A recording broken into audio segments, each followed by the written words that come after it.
बहस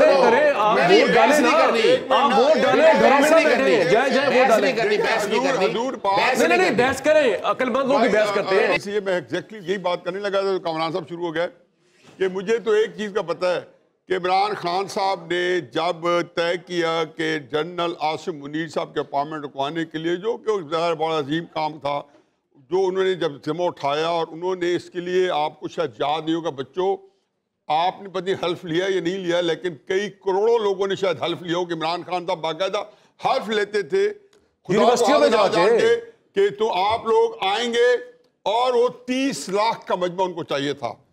25 अप्रैल का जिक्र किया, 26 नवंबर का जिक्र किया। अगर हकीकत यह है कि वहां पे 30 लाख नहीं 30 लाख बंदे भी आ जाते ना, तो मैं आपको यकीन दिलाता हूं कि आसिम मुनीर साहब चीफ ना बनते। मैं एकेडमिक बात कर रहा हूं।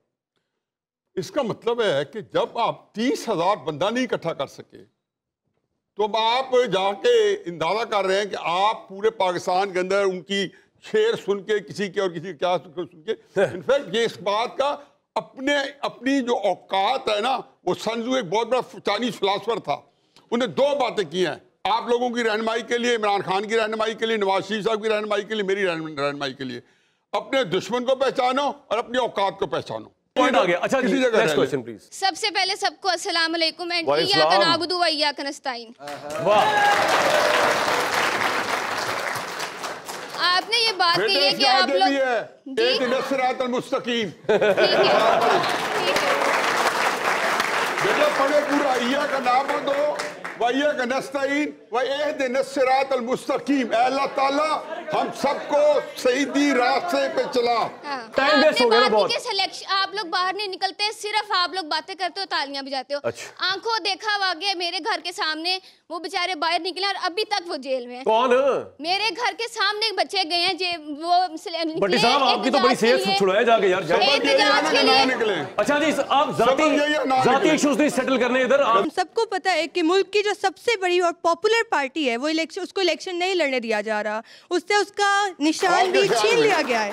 सिर्फ एक पार्टी के जिसकी मकबूलियत 10% भी नहीं रही, उसको हमारे सरों पर मुसल्लत किया जा रहा है। तो क्या अब हम ये समझे कि हम उस अंग्रेज दौर में वापस चले गए हैं कि जहाँ पे अच्छा हमारे सवाल है आपका, इसका जवाब मुसद्दिक साहब देंगे। जी मुसद्दिक साहब, आपको मुसल्लत किया जा रहा है। बस एक और बात, आप इलेक्शन की बात कर रहे हैं। 2018 के इलेक्शंस में मेरे घर के 4 अफराद का वोट एक ही हल्के में था। इस इलेक्शन में मेरे घर के 5 अफराद का वोट पाकिस्तान के 5 मुख्तलिफ शहरों में है। तो क्या ये मैं सोची समझी साजिश समझूं कि आप अफसोस की बात है को वोट नहीं डालने दे रहे?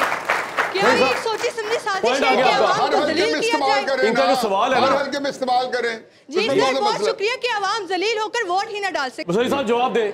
जी, मेरा इस वक्त बेटा आपके जिस हल्के के अंदर भी आपका वोट है, वहाँ पे आप सबको मालूम है कि पीटीआई का कैंडिडेट कौन है। अगर आपकी बात ठीक है तो आप जाके उन्हें वोट डाल दें। हाँ। दूध का दूध, पानी का पानी हो जाएगा। और अगर लोग जो भी वोट डालें, जिसको भी वोट पड़े, जिसको मेजॉरिटी ऑफ पाकिस्तान चाहेगी उसी को जीतना चाहिए। जहाँ तक आपके सवाल हैं इलेक्शन कमीशन के मुतालिक और सुप्रीम कोर्ट के मुतालिक, तो मैंने पहले कहा है हम तो इस अमल से खुद गुजरे हैं। मैं तो खुद, मेरे हाथ से मेरी पर्ची के ऊपर से शेर का निशान फाड़ के कहा गया कि आप आज़ाद हैं, तो मैं कैसे किसी चीज़ को सपोर्ट करूं? जो सवाल आपका सुप्रीम कोर्ट का है, सुप्रीम कोर्ट से पूछें। ठीक है, सवाल तो ले लें बेटा, बोलो बोलो बोलो बोलो। बोलो जी वालेकुम। मेरा क्वेश्चन अजहर सिद्दीक साहब से, उससे पहले मैं मेट्रो के बारे में बताना चाहूँगी कि यहाँ पे सब इमरान खान का जो कह रहे हैं कि मेट्रो का कोई फ़ायदा नहीं। सर, मैं शालामार बाग से आती हूँ और मुझे इतना फ़ायदा है मेट्रो ट्रेन का कि मैं जो सफ़र जो मुझे 1.5 घंटे में तय करना पड़ता था, मैं तकरीबन 40 मिनट चलो जी, एक वोट तो मुसद्दिक साहब का आ गया।